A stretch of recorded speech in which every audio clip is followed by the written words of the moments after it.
Exactly 1 year ago, I decided to stop hesitating and make my very first YouTube video. I scheduled a full week off of work, sat down and prepared my script, and sank countless hours into my first project. This moment was one of the most impactful, life-changing things I've ever done, and I genuinely couldn't be more thankful that I chose to do it. But now that it's been a full year of YouTube, I feel like I've learned a ridiculous amount of knowledge and experience that I'd like to share. From struggling to hit 30 views to having one breach 400,000, it certainly has been one hell of a ride already, and I am so thankful to anyone who's been with me along the way. I thought it might be an interesting idea to make a documentary-style video on what a full year of YouTube progress looks like starting from nothing, and so here we are. I'm sure we've all seen the videos of YouTubers cringing at their old videos, but I thought we should make it a bit more interesting. Knowing what I know now, I want to go through my exact thought process on my 19 videos published in my first year of YouTube, and just show you exactly how bad I was when I first started out. And in another year from now, I hope to do another one of these, documenting my second year progress, so on and so forth. So everyone, I hope you enjoy watching and learning what a full year of YouTube progress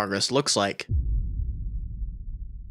But first, I imagine this video might reach a bunch of people with absolutely no idea who I am, so, hi. I am Dagger. I make videos covering topics surrounding gaming in general. I started out primarily making videos on retro games, but I've expanded into doing videos on all kinds of stuff. From a video on the best horror games ever made, personal top 25 games, a video essay on why gaming doesn't feel the same anymore, anything that I find interesting. And if you are new to the channel, if you like what you see here, maybe check out one of my sillier videos like my one on bad Wii games. And before we hop into this video, I want to quickly give you an outline, a program per se. The majority of this is going to be me covering each and every one of my videos. We'll use the first few videos to talk about the basics of my process, but then at the end of this, we're going to do a deep dive into the back end for making a YouTube video. It's going to have a bunch of tips and tricks I picked up, and just some basic advice for those of you who want to get into the industry. The end of this video also serves as a bit of a channel update too for some future projects, and the general direction I'm taking the channel. But enough about the end of this video and the future, let's go all the way back to April 18th, 2023. I was working a part-time job managing my college classes and playing games for fun, but then around this time, I fell into a state of depression for the second time in my life. I was immensely dissatisfied with myself, I was overweight, I had stopped hitting the gym regularly, and above all of that, I was angry with myself for feeling like I was wasting my life. I had no interest in giving tens of thousands of dollars to a college for a degree I didn't even want to use, and so I constantly reflected on the question of, what do you want to do with your life? I'd always answered with fields I was interested in, marine biology, psychology, but all of those options were just to satisfy the people around me. And since I was 7 years old, I knew for a fact that I wanted to be just like the Minecraft YouTubers I grew up watching. I wanted to be a YouTuber. I knew it would be hard, but I always dreamed of making it happen. But I'm sure a common experience with people my age is getting told that trying YouTube is a stupid idea, that it won't be around forever, and that you need to go to college anyway, whether it be from teachers, parents, or other students. Having that dream get shot down is something you can always count on, and that's something I had experienced too. And I definitely get where it comes from. YouTube really is hard to make money from, and you definitely shouldn't drop everything to pursue it on a whim. But this brings us back to me in April of 2023. I decided to say fuck it and try YouTube no matter what anyone else said. I bought an expensive microphone and editing software, and I poured my heart into the blank canvas that was my script. And this started my first ever YouTube video. Now, interestingly, my first video on this channel was not actually supposed to be on Crash Racing games, but actually a video on Paper Mario: The Thousand-Year Door. And I still happen to have the beginnings of that script saved on my phone, and it's very different from my current style, but I remember almost every single one of the bits I wrote down. Now let's talk about the basic process for making a Dagger video. Step 1 is always a brainstorm session for potential topics. These very rarely ever happen intentionally. For some reason, my creative juices can only get turned on accidentally. There's no forcing it, but once I get going, I usually can't stop, and I end up stashing between 5 and 10 video ideas per session. But once I settle on a video idea, I find a way to play whatever games I've chosen, whether it be through Steam or emulation, and then I boot up OBS. And step 2 is to play however much of the game I feel I need to. In my earlier videos like this one, I tended to focus on a singular game, and thus I played each game to completion, resulting in just a shit ton of footage. But back when I was playing these when I first started out, my thought process is just so incredibly different from what it is now. Back then, I intended this channel's videos to be a hybrid between proper reviews and comedy, and I still sort of do that, but you'll notice my recent videos are way less serious in tone. I realize it's nearly impossible to make jokes land when the tone throughout the rest of the video is super serious opinions and reviews. We'll talk about them in a minute, but I think I had some great fucking jokes in this video, but they just don't land because the rest of the script is focused on giving games a score out of 100. Am I making any sense? My point is, when I'm playing a game today, I'm just looking for memorable moments, and I'm constantly trying to come up with jokes. Back then, I would have been critiquing every aspect of the game. So once you've played the games, step 3 is to write your script, and this is where my process diverges from what most people probably do. I personally like to get on a roll and write an entire script in 2 or 3 days, and then usually I'll add in extra stuff later. And this might sound weird, but as I'm playing a game and thinking of an upcoming video, video, I almost already have the perfect idea in my head for what the video looks like and sounds like, and it's really just a matter of putting it on a piece of paper. Now, what do my scripts look like? Well, it's a giant fucking wall of text. Look at this shit. Now, I haven't cleaned it up quite yet, but just look, it's run-on sentences, endlessly long paragraphs, and I'm not really a particularly fast typer, or an accurate one for that matter, but in an hour of writing, I can usually pump out a few full pages of thoughts. And this leads me into a huge piece of advice, which is that if something sounds funny to you or right to you, write it down and stop thinking about it. That joke you thought of might initially sound hilarious, but definitely won't be that funny to you after you've read it 19 times. So try to stop yourself from analyzing your own jokes. And in general with script writing, there's no real advice I can give you. There's no other way to learn this than just hopping in the saddle and doing it. YouTube at one point was very stressful throughout the entire process, but now sometimes script writing is a way I relieve stress. It might be super taxing early on in your career, but as you keep doing it, it does get easier, trust me. And make sure you put on some music too. I actually have specific music that I listen to when I'm working. These days I listen to a lot of Kendrick Lamar's Good Kid Mad City, probably one of my favorite albums ever. Sometimes it's a lot of game OSTs, and other times it's classic rock. But now after a few days, we've written a script and we've got our gameplay. And now it's time for by far the most integral part of the video, recording the voiceover. And this is,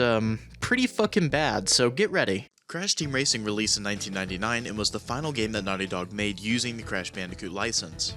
After the release of Crash 3, Naughty Dog knew they were about to lose the license to Crash due to— Now you might think that this was a completely different microphone, but no. This is a Shure SM7B, a $400 microphone with a cloud lifter, and I still use this mic to this day. It is a fantastic piece of equipment, but something that you've got to know is that vocal performance is 90% of the battle. You need to warm up your voice, and you need to talk with energy and enthusiasm, because this is what I sound like in a casual setting. I am a very soft-spoken person, and this is my natural speaking voice. If I ever do live streams, which I might do here soon, this is probably akin to how it would sound. And so not only were my audio levels low for the recording, but I was also very low energy, resulting in me sounding like I was half asleep and very fucking bored. I also leave a absolutely diabolical amount of space between sentences, which is the opposite of how I make my videos now, with almost zero downtime. Flawless game that even Mario Kart began to take inspiration from almost immediately.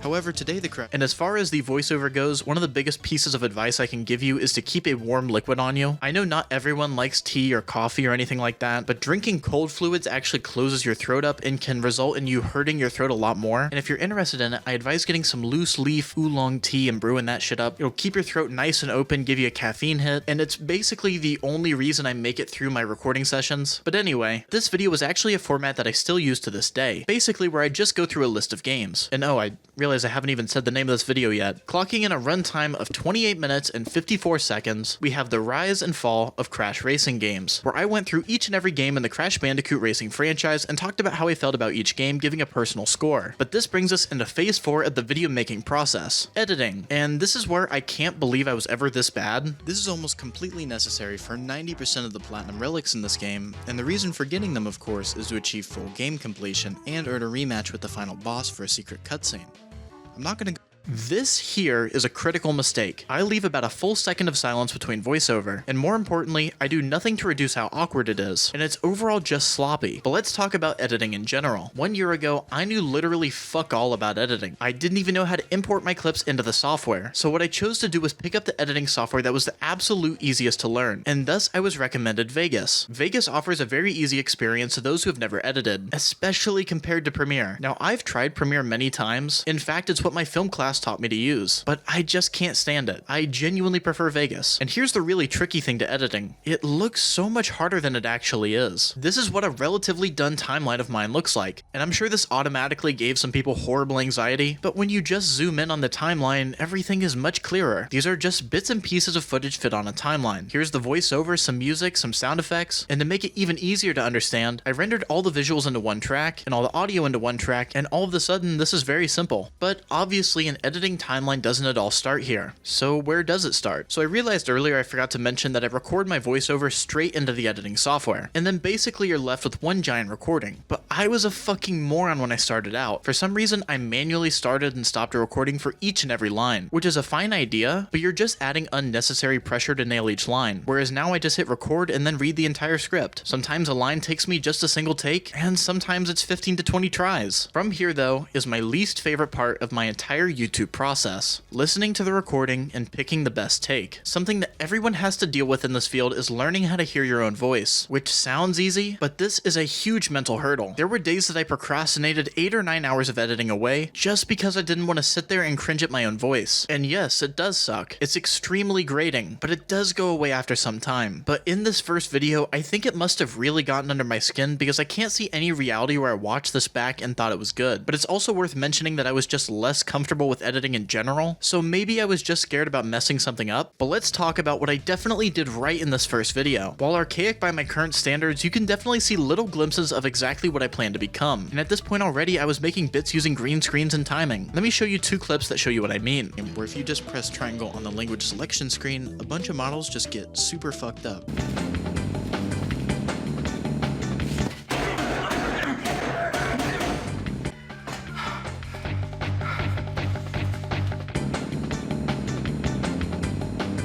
Speaking of voice acting, who the fuck decided this was a good voice for Uka Uka?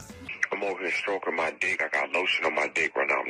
You know what? It's bad, don't get me wrong, but like, that's not a bad joke. I mean, fuck, I'd probably make that joke today. But unfortunately, the green screen bits I think aged a little less well. So this was my first attempt at chroma keying, which for those of you who don't know is the process of taking a video that has a green or blue background and removing it. The idea here was to take Walter White and inject him into the story of Crash Nitro Kart. But this, I vividly remember. This here wasn't bad editing or a lack of competence. This was pure laziness. I knew when making this video that this part could have been done way better, and I didn't fucking care at all. I'm not sure why I got so impatient, but regardless, I did. And there's nothing really to talk about with the rest of the video, outside of the video conclusion with another green screen bit. And this one is much better quality. Walter White is now being thrown into the plot of Crash Tag Team Racing, and the visual language is very well done. But I'm not sure where the idea originated from, but for some baffling reason, I threw Negan from The Walking Dead in there too. I don't know why or what could have possibly compelled me to do so, and the bit works, like it tells a complete story, but you should notice something very important. The characters are bizarrely low resolution, and that's because I was, and still might be, a fucking idiot. For some reason when I was getting these green screen clips, I downloaded them in 360p instead of 1080, which is so depressing. And you might think that I would have noticed it on my editing software, but the editing software already plays back what you're making in 360p, so I literally couldn't tell. This issue persists for quite some time before I realized the error of my ways, but that's it. That's the first video ever put on this channel. Then it was time to make the thumbnail, and for this I use Adobe Photoshop. So my general thought process with thumbnails is that I like to have the words in the upper third of the frame, and then usually a graphic below. That's usually the go-to formula. And how well did this video do in its first 2 weeks? 55 views. For something that took me weeks to complete, and this was a crushing blow. Sure, now I see a ton of flaws, but back then I didn't. I thought this was a great video, and that I just needed to do better with the algorithm. So immediately I started work on video 2, Jack X, Naughty Dog's Forgotten Gem. This video alone resulted in me making several huge mistakes with the channel, including prioritizing quantity over quality. This is where I decided to make my channel centered around a new video every 2 weeks, something that I have long since stepped away from. Now let's talk about exactly why I chose to do that. The channels that make content very similar to what I wanted to make put out a video close to every other month, and I thought that I could fill the void by pumping out content, which in theory makes sense, right? But I also refused to dumb down the content enough to make that schedule work. Scripting a video, playing an entire game, and then trying to squeeze in enough time to make the video well produced is just impossible. And as a result, this is one of my worst videos I've ever done. So let's take a peek. Jack X Combat Racing, Naughty Dog's final installment in the Jak and Daxter franchise, and in traditional Naughty Dog fashion up to this point, it turned out to be a kart racer. But just considering how different this universe is to the Crash Bandicoot universe, it's a hell of a lot grittier. So once again, I sound like I'm doing some kind of ASMR here. I sound like I got kidnapped and I'm trying to call someone, but I can't get too loud. Also, someone with a trained ear might pick up on the fact that the volume levels are inconsistent, and that's because I didn't learn proper audio engineering until a few months later. And once we get to the end of the video, I'll go over some very simple ways to avoid this. But Jak X is yet another kart racer. And during the making of this video, I was super concerned that I was going to fall into a niche on accident. Or a niche, if you're stupid. If you call it a niche, fuck you. It's a niche. Doing back-to-back videos on similar content straight up isn't a good idea. And I'm confident in saying now that this video was a mistake. I didn't learn a whole lot from it, and I just don't think it's that entertaining. But at least here, I'm much better at cutting up long pieces of footage. And I made another full bit this time using Adobe After Effects. I ended up removing all the other characters from cutscenes, making this clip. Easy, boys. My story's almost over. Wait a minute, it gets better. Really? Jack! Are you crazy? You ruined my story! Listen, Rain, baby. We've been chased attacked, shot at, poisoned, and blown up. How could it get any worse? It's worse. Ding ding, third floor. Body chains, roach food, torture devices. Hey buddy, you see any heroes around here? Once again archaic, but I am still proud of this conceptually. I think it's the only time I've ever used After Effects, and it's a great program, but it is so expensive. But a big problem with this video is that I don't really offer up a lot of commentary, and at times I'm just summarizing the game. The main rival for the Blue Cup and comes out of retirement not just to beat Jack, but outright states it's just to fucking kill him. Razor brings out the newest racer in his crew after talking some mad shit, who turns out to be UR-86, who's one of the KG robots from Jak 3, and an absolute tower of a unit. And just when things are looking bad, Sig shows up out of nowhere just to be the lovable character that he is. Even with the idea of making my video centered around a review, just summarizing the game is adding nothing of value, and I'm sure it's starting to make sense as to why this video is the first of many I'm not proud of. I want to move past this video rather quickly, and between this video and my original, I feel I didn't develop enough. So I decided to shake things up, and for video number 3, I decided to make a video on one of my favorite games of all time, Super Paper Mario, titled Why Super Paper Mario is the Best Game in the Series. Paper Mario, a series that elicits so many different reactions from different people. Some people fondly remember the old classics, and other loyalists really only think of the series' later failures and the bastardization of the IP. This video was my first break from kart racers, and once again there are slight improvements to the audio quality, but one thing I hope you notice is an issue that plagued me constantly in my early YouTube career, which is not balancing the music levels with my own voice. Like I mentioned earlier, I hated the sound of my own voice, so instinctively I sort of drowned it out a little bit. And more than that, I also didn't re-listen to it enough to catch these mistakes. But even outside of that, this is the same format as all the other videos thus far, except this time there aren't any real bits whatsoever. And what a friend told me that really made me realize my mistake was that it was just me explaining that we go here and do this, and then this happens, so on and so forth. With a few blocks in. So you march your way all the way back just to unlock a pipe. Trudge unlocks the hammer from games prior, but realistically you're going to be using this in combat more than anywhere else.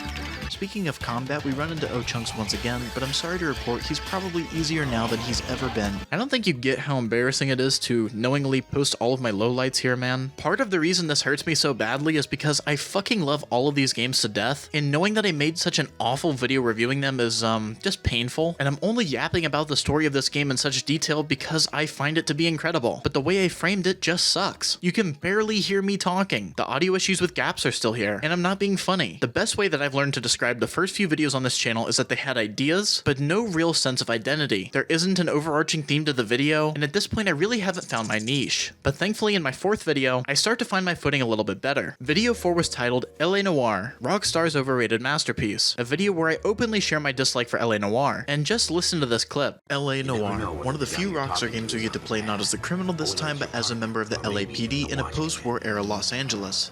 The game released in 2011 right between the original Red Dead Redemption and GTA 5 and unfortunately never really achieved the same popularity that those two games achieved, and as a result bankrupted team bonding. This is so much better. It's beginning to sound like I'm recording with my own free will, but this was my least favorite video to make. We're now 4 videos deep and I had gained 0 traction. None of my videos had breached over 100 views, and above that, LA Noire was one of my least favorite experiences ever. But this was the first time you'll see me use some very common VFX, like screen shake and overlaid colors. And sure, it's few and far between, but progress is still progress. I'm breaking up large bits of footage much better, and I'm finally starting to get that tonal consistency is important. This video is largely a negative review, and instead of constantly going between funny and review mode, I just sort of dedicate the video to shitting on the game, and I can't remember at this point if it was intentional or not, but I think it's the first time one of my videos had a direction to it. But then I released the video, and once again, it did terrible, getting 3 views in its first 2 weeks. And it's at this point, once again, I reevaluated if everything everyone said to me was true, if YouTube really was just a pipe dream, and if I was just wasting my time. And these recent failures sent me into a pretty bad mood for the next week, and as a result, I completely slacked on video number 5, because I no longer had any faith in the process. But then I went to hang out with a few friends, and over a few beers we were chatting about my channel and how I felt like I was failing miserably. And actually, Chase, a fellow content creator who makes a huge appearance later on, asked me, "Do you think you make good videos?" And that really got me thinking, because I thought I did, but I wasn't sure. And then he asked me about my new video, and just like that, my passion was reignited. I was thinking of all of these funny bits to add, ways to improve, and my mindset changed from how can I make this do better and what should I do next, to how can I improve the quality. And I went home the next day, hungover as shit, and edited all day on video number 5, Punch-Out! Nintendo's Neglected Classics, a video covering the Punch-Out series in its entirety. And this is where you can see me really start to put some of the pieces together. For starters, don't get me wrong, my voice is a little spotty at times, but it's miles better than before. Punch-Out! Nintendo's attempt to cash in on the 80s popularity rush to boxing, ranging all the way up from the arcade machines all the way up to the Wii, and while most people today think of Little Mac as just a consistently terrible Smash character, his games themselves hold up pretty damn well today.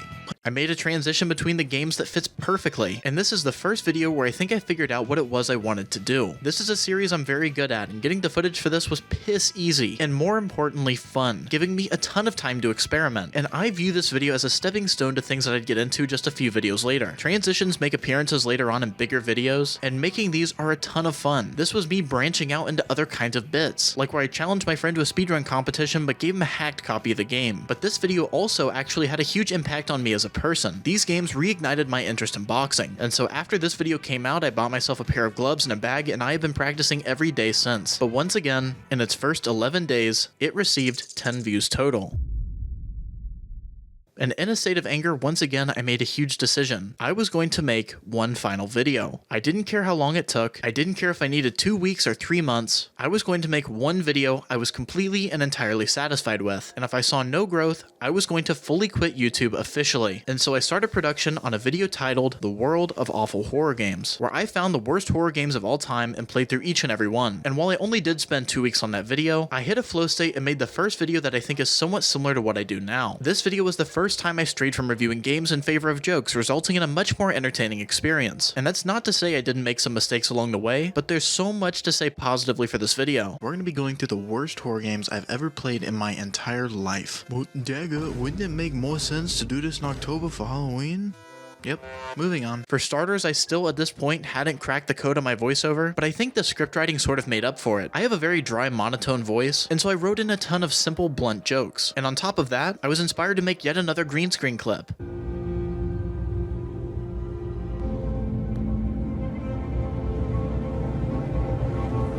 Whoa, whoa, whoa. Nice. King in the castle, king in the castle. My name is Borat. I like you.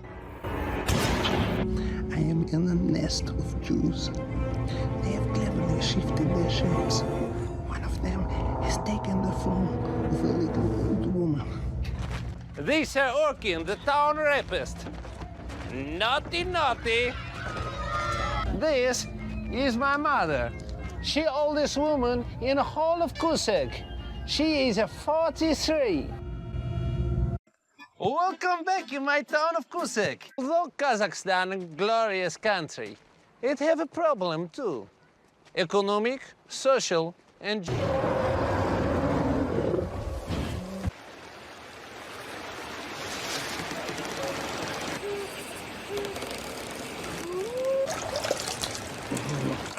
What type of dog is this? Come on and make my day, Jew. Now sure, the audio levels are kind of fucked, but it's still decent, right? But as I was working on this video, completely unbeknownst to me at this time, something with my Punch-Out video started to happen. For some odd reason, 12 days after being posted, the video began to pick up traction, breaching 200 views. And as I finished up and posted my video on bad horror games, my Punch-Out video became the first ever thing on this channel to hit 1,000 views. An absolutely huge milestone for me at the time. I know in the grand scheme of YouTube, 1,000 views is dirt, but god damn it, when you've struggled for months and you finally get that breakthrough, it is a mental high like no other. I saw these numbers, walked out of my room, held it together till I got down to my basement, and then hit like the full Jesse from Breaking Bad thing. And from there, it was time to post the video that I had just worked my ass off on. And after a full 24 hours of being up, had reached only 11 views. And it's at this point I was fucking infuriated. How can I go from 1,000 views and then all the way back down to 11? It's so unbelievably demoralizing. At this point, I vaguely understood how the algorithm worked, but this made no sense. Because once again, about a week later, this video suddenly decided to do well, reaching a record high 30,000 views. Now I know a lot of you don't necessarily understand the YouTube system, but on the YouTube Studio app where you can upload your videos, YouTube ranks your videos 1 through 10, with 10 being your least viewed video out of your previous 10, and number 1 being your most viewed out of your previous 10. But there's a very specific feeling when you open up the YouTube Studio app, and every single time you see that view count get bigger, and a few new subscribers. And more importantly, the app is just mentally engineering you to get addicted. When you have a 1 out of 10, the screen flips flashes confetti at you, and all of it just eventually gets you addicted to checking your video stats, constantly thinking about numbers in the next video. And from this point onwards, I was completely addicted to making videos on the platform, and still to this day I'm obsessed about potential ideas and ways to improve. But it all started from this one video success. The unbelievable high of seeing people tell you that you're underrated, commenting that your joke that you worked on for a week was hilarious, it's the greatest feeling in the world, and I truly do mean that. But I also picked up a terrible fucking habit from this. When I have a video out, I check the views like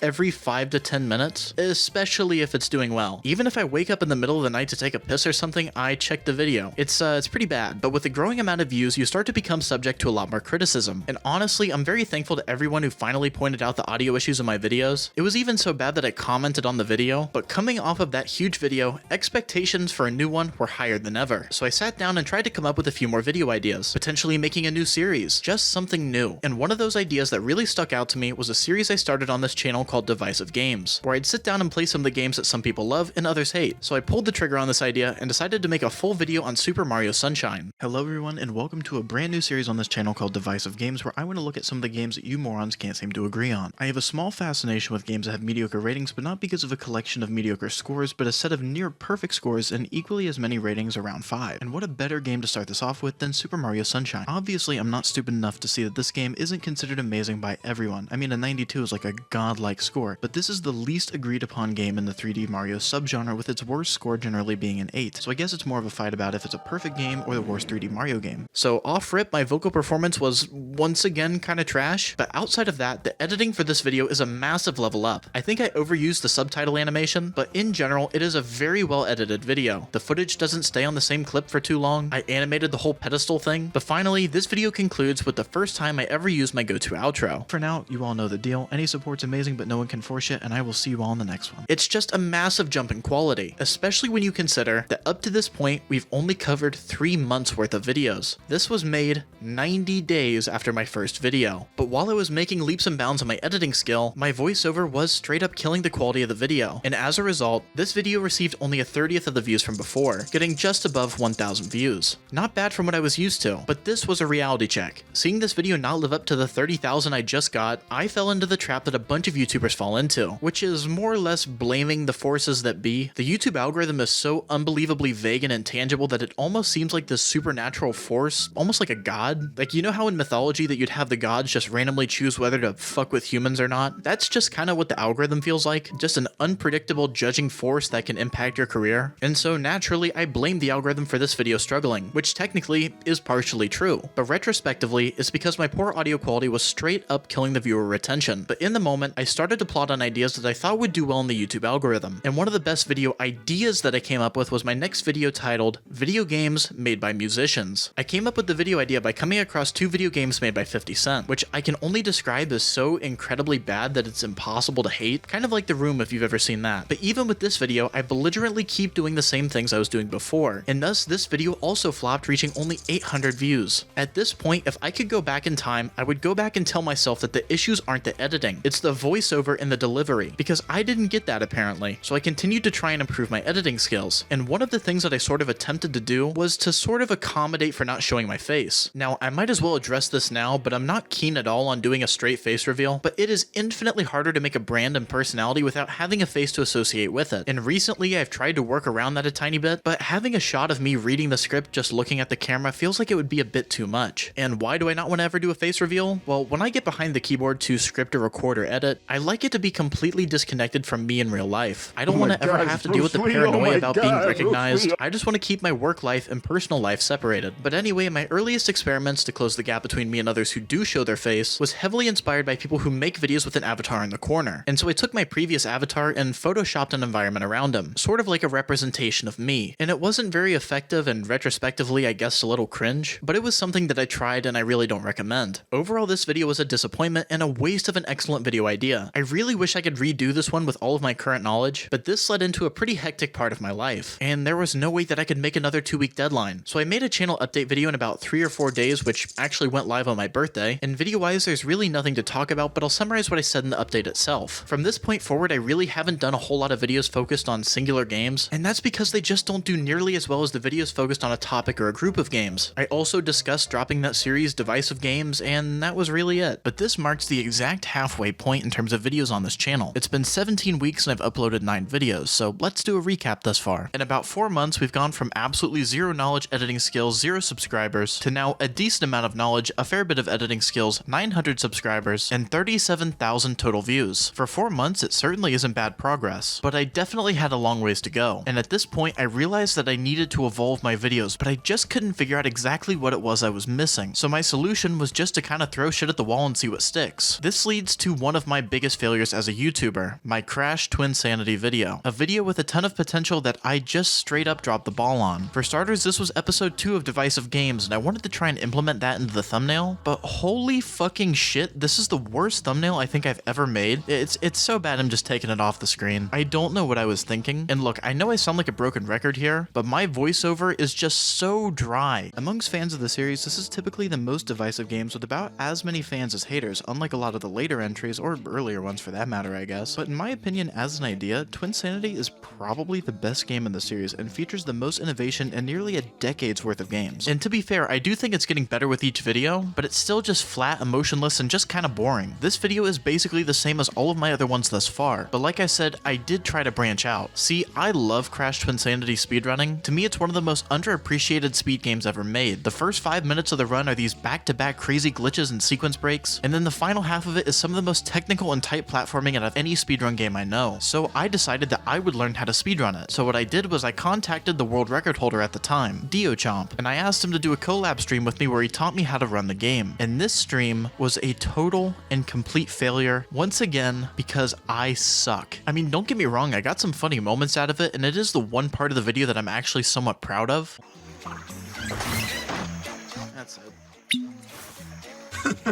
But I genuinely feel so guilty about how little effort I sank into this video. There aren't many funny jokes, the audio gets cut off, and I'm falling back into just explaining the game's story as opposed to providing any insight. It is a major step down from any of my other content thus far, and for some reason I just kept focusing on the review angle, even though thus far it hasn't worked out once. And I feel guilty about this video because I failed. And not only did I fail myself, but I failed a fellow content creator who was nothing but kind in helping with a major part of the video. My biggest regret in YouTube comes from thinking about what potentially could have happened if I just did better. Obviously there's no way to tell, but maybe I could have brought more attention to a very underrated gaming community. It might seem dumb, but this one really does eat away at me. And this video was dead on arrival. From here, I decided to take a break from YouTube for a bit and just think up a better idea, because what I was doing clearly isn't working. And the realization that I came to was that the format needs to change. And this is where I finally broke the schedule of a video every 2 weeks. The next video I made released over a month later and symbolized a major shift in my content, favoring bigger, lengthier, and just generally more comprehensive videos. This is currently the longest video in my channel's history at 52 minutes. The shockingly awful world of Transformers video games, where I went through and found each and every Transformers game ever made, ranging from ancient consoles like the Commodore 64 to modern PC gaming. And off the top of my head, it was like 35 games or something ridiculous. This is the first video that I think holds up today. This video was lighter on jokes, being much more emphasized around the informational approach. Kind of like this video actually, but the voiceover has improved dramatically. When I mention the Transformers, I'm betting you're thinking of one of two things, either the original cartoons or the movies. But the franchise has so many scrap series and reboots, they almost feel like totally disconnected franchises. They are the original Transformers cartoons, the many weird and strange reboot cartoons through the 90s, the entirety of the Michael Bay movies which aren't even done yet, and then the modern era of cartoons. It's still rough around the edges, but I don't want to kill myself every time I hear it. This is also the most ambitious video I think I have ever made. With so many games to keep track of, record, play, and script, this is where I was absolutely forced to learn to be organized with every single step of the process. Take a look at some of my previous scripts, and now take a look at this one. Here I had to color code things. In my footage folders, I named each recording game 1 through 36 just to keep them all straight. And I once again used transitions, this time being made from scratch using the old school cartoons. For any of you Transformers fans out there, the old intros actually use a ton of invisible cuts to make it look seamless, and as a result, I could just simply cut where the invisible cut was and change it to be whatever I wanted. Then I synced it up with the music, and it looks legitimately just like a cartoon intro. It's also worth mentioning that I'm still using those shots of my avatar that I was earlier, but I did refine it a little bit more. Not that it's particularly well done, but still. And like I said, this video is much more so geared towards the informational side of things, so there aren't any jokes I can point out or things like that, but as a complete project, I think it's one of the most worthwhile experiments I ever did. This is also the first time I paid for a thumbnail artist to make a thumbnail, something that I very soon after stopped doing. And how did this video do? Well, in its first 2 weeks, 348 views. This video started a very negative negative chain reaction for me. It's now been a full 3 months since that 30,000 view video, and now more than ever, that video just seemed like a stroke of luck. And I realized that at this point I didn't have an established community, and as a result, a very small shot of doing well anytime soon. Previously to this, I valued views and views alone. Not subs, not comments, nothing but views. But then I realized something. Videos that don't get around 5,000 views in its first week are almost doomed to never really do well. At least for me personally. And this is where established YouTubers have a huge advantage. Their community jumps on new uploads the day it releases, which does a shit ton for a video's performance. And in this zen state, I made another big decision. I needed to stop taking YouTube so seriously. If I just kept working on building a community, eventually my content could shine through and I could make it. But for now, I just need to interact with my audience and try to have some fun. And so this didn't bother me. I was okay with it. I was proud of this video, and that's what mattered to me. But with this mentality of not caring, I spent another 3 weeks and made a sequel to my most popular video on bad horror games. But this is the first video where I think my voice is actually good. Like, not just tolerable, but good now. The next game I chose to avoid was Five Nights at Freddy's, and I'm sure I don't really need to explain this one too much. This game was a fucking horror staple, but retrospectively, it's pretty goddamn lame, and it really only thrived on its jump scares, making for really good YouTube reactions. It really is incredible watching the progress I've made and just learning how to talk like a normal fucking person. This was a return to a joke-oriented video, just like my previous horror games video, and once again, green screen clips make a return. Oh.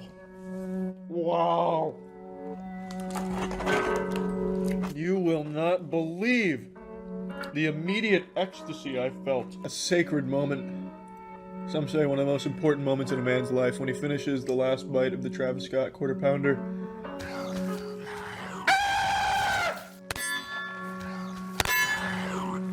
And also, something that I think shines through is that I was playing games that I loved, and I was having fun. And I truly do think that gets reflected in the video itself. I got to play Alien Isolation, Resident Evil 1 and 7, Dead Space, and also, this was my first ever exposure to Silent Hill 2, something that we'll talk about much later on. I made more in-depth transitions, and get this, the audio is actually balanced. It's just a decent video. Now, that's not to say it's perfect, in fact, far from it, but it is good. And more importantly, we're starting to get some consistency here. This video, however, also did worse than the Transformers video, reaching only 250 in its first 2 weeks. But I knew the video was good, and that's all that mattered. I just kept my head down and kept moving. And I'm sure you at home are probably picking up on this. YouTube is partially skills and partially luck. At this point in time, my YouTube skills were infinitely better than they were a few months prior, but somehow my views were dropping. It's not on account of the fact that I did my thumbnails any worse, or that my tags just weren't done right. Everything was more or less identical, but for some reason the videos just didn't do as well. And a lot of this is largely due to the fact that the algorithm changes constantly, and I'm really not an SEO guy. I don't really know how to use Google Trends to find keywords or anything close to it. I just like making the videos. But today I understand that making a good video is half the battle. The other half is blatant fucking luck. If you don't optimize your video using SEO. YouTube at the end of the day is up to chance, but it's also up to you to make a video that's good enough to succeed if you do happen to hit the jackpot. So keeping with the theme of videos more so centered around jokes, I went back to brainstorming ideas for videos, and for the first time in this channel, I wanted to completely stay away from retro games. A large portion of my favorite games just happened to be in the PS2 era, and at this point, I really didn't want my identity to be a retro gaming YouTuber. I wanted to branch out again, into playing something that I hadn't before, and so my next video released in my 29th week of YouTube, titled The Weirdest Games on Steam. This video, contrary to everything I had put out to this point, was 0% focused on reviewing the games, and 100% focused on cracking jokes. I mean, for Christ's sake, dude, I was playing Doki Doki Literature Club, and What If George Washington Was a Girl? Tree Simulator? But outside of the silly concept, there's overall really nothing much to say about this video, but there is one editing technique I use which I'm still very proud of, which is this now playing display for the current song I was using. Now this one was made using a third-party software over a green screen, and due to very poor chroma keying, it's actually translucent and just a mess, but this was the first time I ever used it, and conceptually I'm a really big fan of having it, but this was, once again, me having fun with the video instead of being serious. There aren't any full bits like I've used in the past, and a lot more deadpan humor, so to speak, and I'm relying on the inherently funny content of the games themselves. I mean, John Christian, a platformer about a self-insert Christian kid, it's fucking hilarious. And in this video's first 14 days, once a fucking again, 300 views. And it's at this point my calm mentality completely dropped, and I got exceptionally cocky and angry at the YouTube algorithm, thinking my videos were amazing and deserved views. And while they had increased exponentially in quality, even just a few months after, I realized that these weren't perfect at all. But for a while during this time, I fell back into that trap of self-entitlement to views, and a refusal to reevaluate my own content. And so I decided again that if I didn't see any growth in 3 months, that was it for me. I would officially quit YouTube, because at this point, I had been sitting at 900 subs for well over 3 months, and all of my work was completely unpaid. And so for my final video of 2023, I made a top 25 games of all time. And this is the final video in the established style that we've used to this point. And I'm not going to sit here and just summarize the list, but this was just my opportunity to make some crazy hot takes and gush about some games that I love. There were no changes to the editing style outside of a cool little pop-up of the game, but that's very minor. And as a result, this content performed just like the last, 171 views in its first 2 weeks. And from here, I basically fully gave up on YouTube. I was no longer happy just seeing 200 to 300 views per video, and from here on, I wasn't going to make a video unless I felt particularly compelled to do so. And so for the first time in a long time, I straight up took a week off of YouTube. I didn't interact with my videos, I didn't plan anything, I just sort of took time to sort out my feelings on the platform. And admittedly, I was leaning towards quitting. And it's pretty rare for me to do so, but I decided to have a few drinks at the end of the night. And as I was finishing up, a new idea popped into my head. An idea for a new type of video. At this point, I had occasionally watched video essays for years,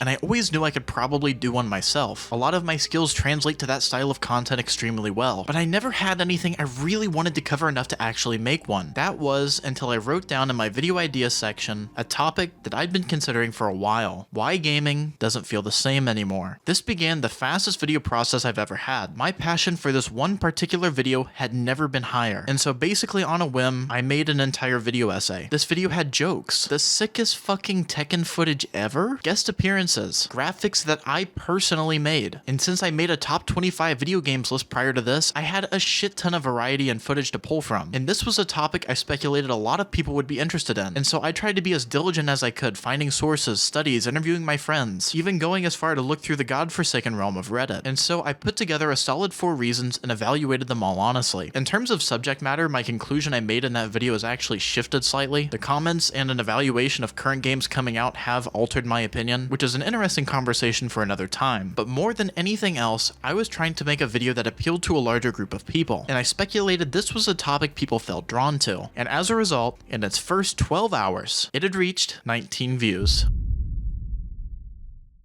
And so I went to bed angry, and also sick with food poisoning, which is completely and entirely unrelated. And so I sent the finished video to Chase and thanked him for his appearance in it and apologized for it failing once again. And when I woke up around 3 AM to take a piss, I saw that he had responded to me saying not to worry about it and that the algorithm would eventually catch on, which I scoffed at. Why would it if it hadn't done so already? And so when I checked my YouTube studio, almost like he used some kind of voodoo magic, it had reached 700 views just 3 hours after I checked it. And after a week, 90,000. And today, this very video sits at an astonishing 400,000 some views. And even better than that, I ensured that I was above 1,000 subs before posting the video, meaning each and every one of those 400,000 views contributed to my first ever YouTube check and that sweet, sweet ad revenue. I was high on life, and it really hits a point where watching it becomes completely surreal, and you're just waiting to be woken up from a dream. As a kid, I dreamt of seeing these numbers, but to actually have done it was a feeling I don't think any amount of words can ever truly explain. And a great part of why this video succeeded was this one line. After this video goes out, I want you guys to comment down below how old you are, what console you grew up with, and when you think gaming changed the most. The activity in the comment section, people replying to each other, it's just insane. And as a result, this video's engagement made the algorithm really fucking like the video, giving me more and more exposure. But with increased exposure, finally comes haters, especially on a topic where people have a very strong emotional reaction. And while the vast majority of people understood what I was saying in a nuanced way, some people didn't listen to what I was saying at all, honestly leaving some infuriating comments, but the good outweighed the bad by far. But to the guy who called me a cumsock, that genuinely sticks with me.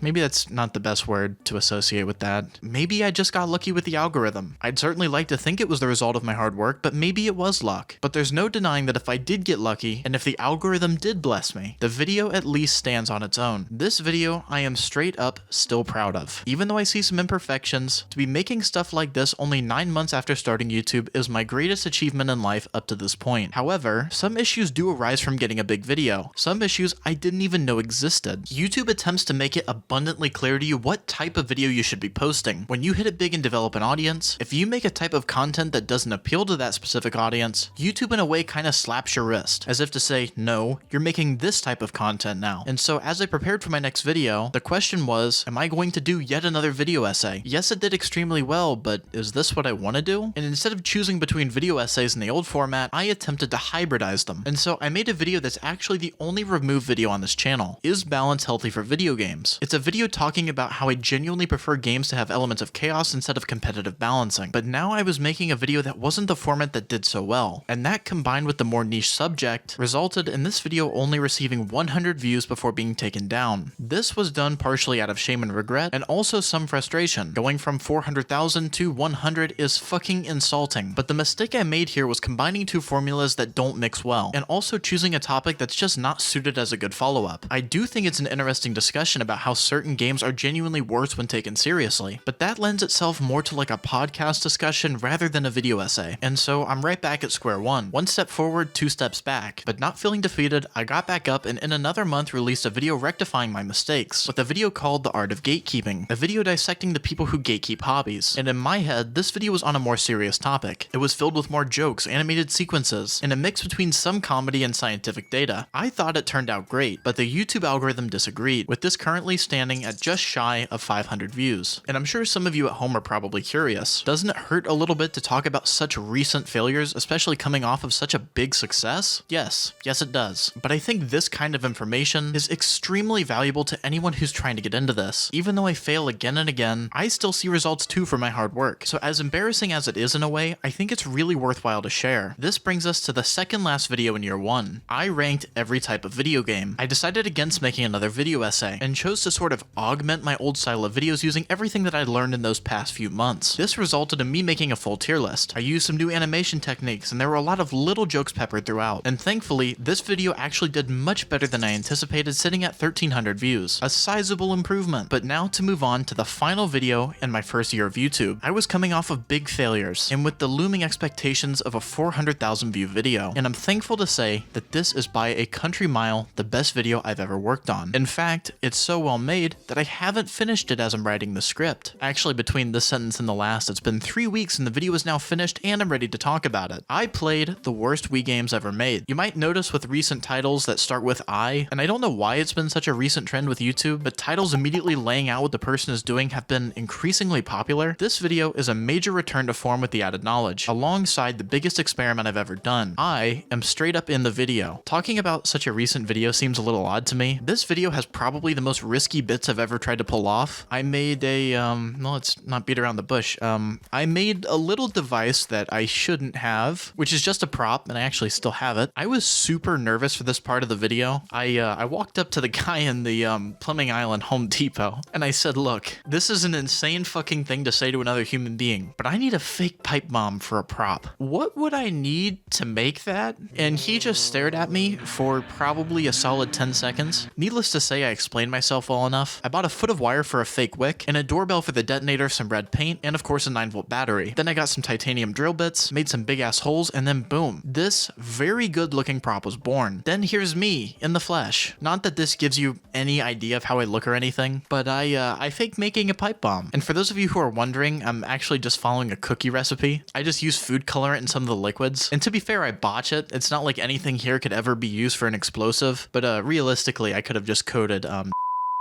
in for about 24 hours. And then basically you have the equivalent to thermite that you can make in your basement pretty easily, which would give someone a pretty crazy surprise, all in game, of course. But the rest of the video is more or less the most refined version of the formula to date. There aren't any awkward pauses. It's well edited. I use some green screen effects, Photoshop for a fake cover. And to my fucking joy, the video is doing excellent. As I am writing this, I don't know if this video will ever break the 100K mark, but even if it doesn't, I'm so happy that my new style is paying off.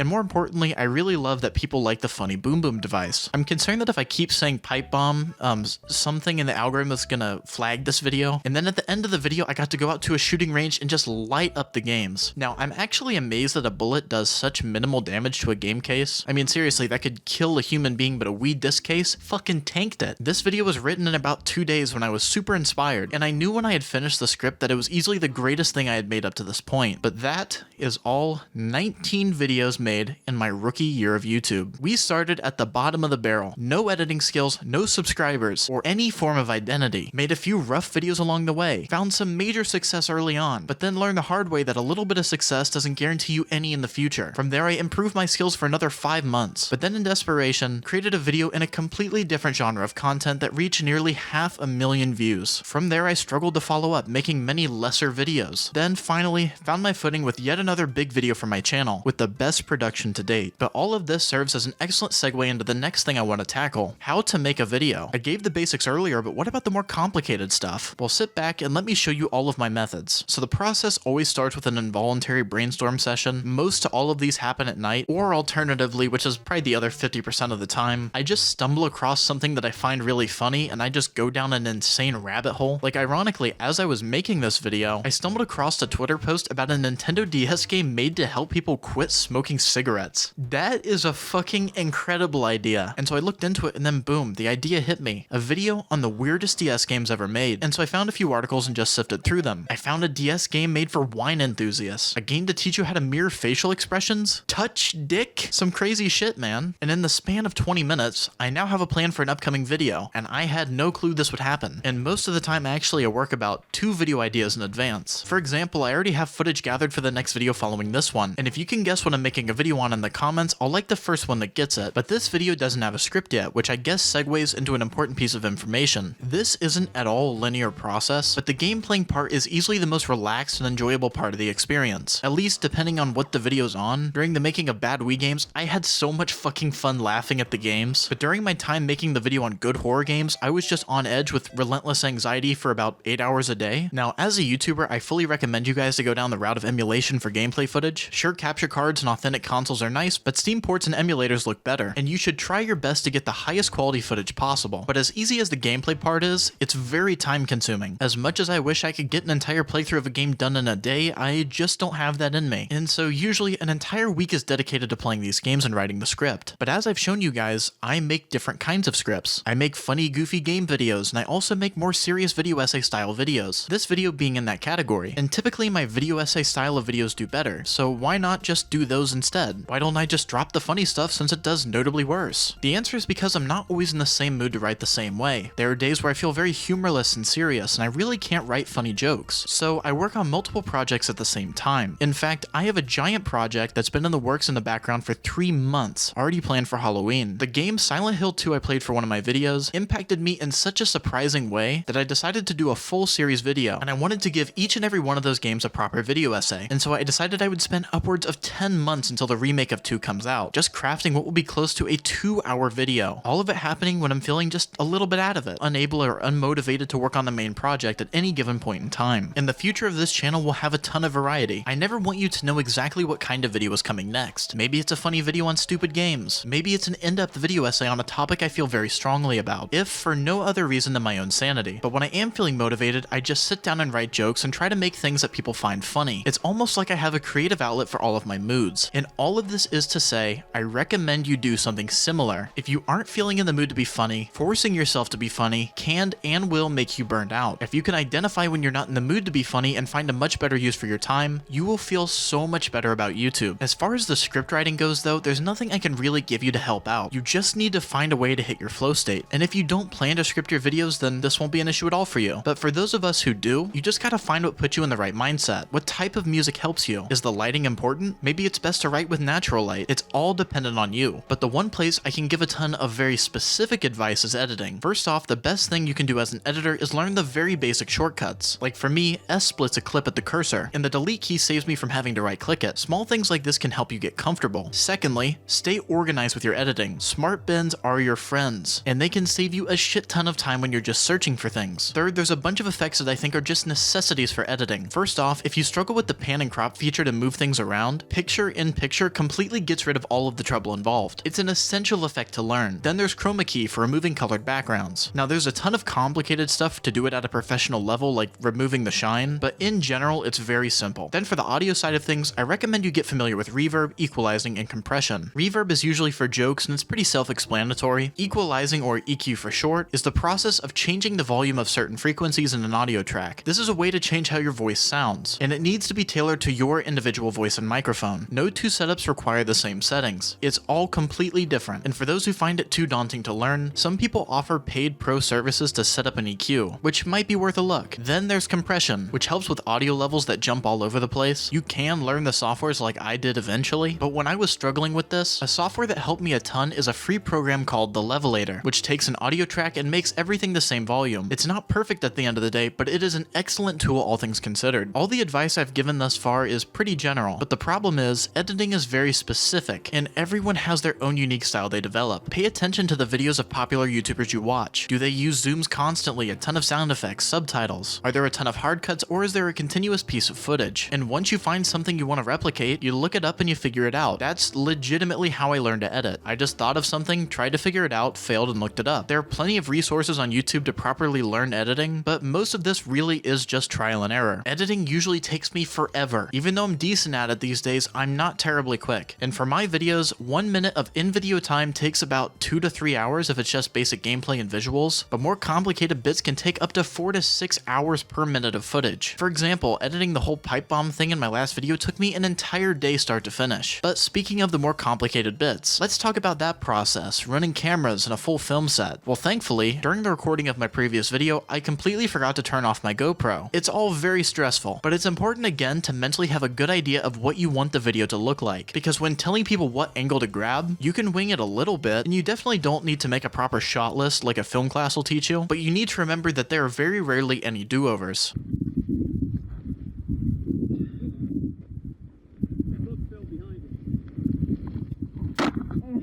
And as far as thumbnails go, it all depends on the core audience. And even I've been experimenting with these myself. I've been inspired to make thumbnails that are a bit more vague and use visual language rather than words. And depending on the type of content you make, some people like to put the title of the video in the thumbnail. Others like to have a general screenshot from the video. And some people like to go for the generic face reaction in the thumbnail. And it's important to remember that all of these can work. I took a college digital design class and I learned a few things that I still use, but I don't really recommend it. Remember that simple thumbnails do well. You really just need to learn the basics and add more as you go along. Now, one of the most controversial parts of the YouTube process is the back-end stuff, SEO optimization. Now, some people will tell you that tags do absolutely nothing. In fact, even YouTube says so, but other people swear by them. Some people will put forewords in their description, other people will write an entire essay. None of it is consistent. And so I found the best way to think about doing this stuff is that it increases the odds of hitting the algorithm, like entering 2 raffle tickets instead of 1. Yes, you can still win with 1 ticket, and many people do, but there are ways to get better chances. And with that, you're basically done with a full and complete video, and all that's left is to monitor the video's performance and read some comments. And that is also where this video leaves off. Year 1 is officially over. Everything from this point over is year 2. Thank you all for the recent support on the new video. I put my fucking heart and soul into that, and doing this video right after has me mentally tapped out. I got some big plans in the future, and I really want to keep doing videos like this showing my growth, and overall just being completely transparent about what this job was like. While currently I'm proud of this, in a year or maybe sooner, I'm sure I'll be completely embarrassed about how bad this video is. And so I hope you'll stay with me along my journey and continue to watch me improve with each and every video. And in the comments, if you have any questions relating to my process that I didn't cover in the video, please leave them down below. I will try to get around to them, and if you're an editor watching this and you see some unanswered questions that you know the answer to, please do me a favor and try to answer a few of them. Here's the basic timeline I'm gunning for with some upcoming videos, so stay tuned for them. These are getting pricey to make, man, so I'm heavily considering starting a Patreon. But the difficult part was making a Patreon a legitimately valuable service to subscribe to. The current features I have in mind are early access, a showcase of my early thumbnail prototypes, an exclusive Discord, voting on upcoming video ideas, and more coming soon. So big plans. But thank you so much for watching all the way to the end. As per usual, any and all support would be amazing, but no one can force ya, and hopefully I'll see you in the next one for year 2 of YouTube.